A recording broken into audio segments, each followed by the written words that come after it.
欢迎收看我的房车旅行 vlog， 我是一位90后女生，爱自由，喜欢开着房车带着猫咪去旅行。最近自驾228国道一路向南。嗨，朋友们，今天又是美好的一天，照常洗漱。到了这里，明显觉得没有那么干燥了。把天窗打开透透气，一大早就看到好多老人出来锻炼。收拾一下房车的卫生，打开我的吸尘器，一样每天吸一吸。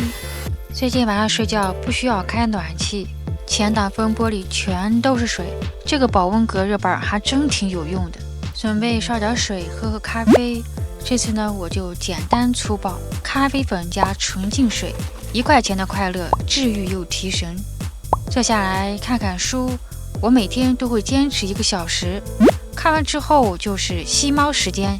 这是我家帆帆，最粘人也是最胆小，越看越觉得它像一只小狐狸。昨天买的冻干，今天喂一喂。哎呀，你别挤我吃不上啦。这个纸箱我准备把上面剪掉，几只猫都特别喜欢这个盒子，我是舍不得扔，所以就给它们留下来继续玩。好了，完美。接着我要去附近的龙口石大学，这边的天气不冷也不热，我这个超级怕冷的人还是得穿的稍微厚点。路上遇到一只可爱的小狗，来，跟我走吧，跟我走吧。不，我还是很爱我妈妈，拜拜。早餐呢，我又点了我最爱的鸡蛋灌饼。吃了鸡蛋灌饼，现在要准备出发，下一站蓬莱，一路平安。房车女司机来了，哎，要不要让一下，虎妞？来，让一下。哎呀，可真乖。戴上我的墨镜，沉浸式开车。这次出发全程是40公里，要走228国道，没有上高速，几乎也没有什么大车，所以这次开得轻松又省心。顺便加油，我这辆房车加的是汽油，加满是350元，58升，油箱本来还是有一点，所以还挺划算的。加满后就继续上路，终于到达蓬莱。这边的天气气候还是可以的，先在房车里休息会儿，等下再出去逛一逛。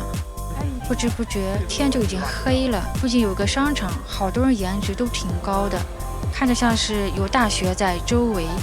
这个商场还挺大的，在名创看到可爱的袜子，想着最近的晚上脚特别冷，那就先买1双吧。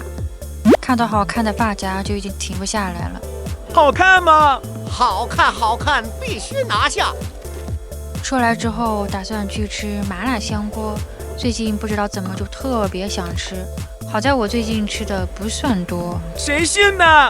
吃完后想去观音庙看看，结果关门了。脚走酸了，真的走不动了。但第一次这样骑电动车真的好开心，太好玩了。虽然没有去收费景区，自从开房车之后就很少去了，但我觉得免费的海边夜景反而更漂亮。今天就分享到这里，我们下期见。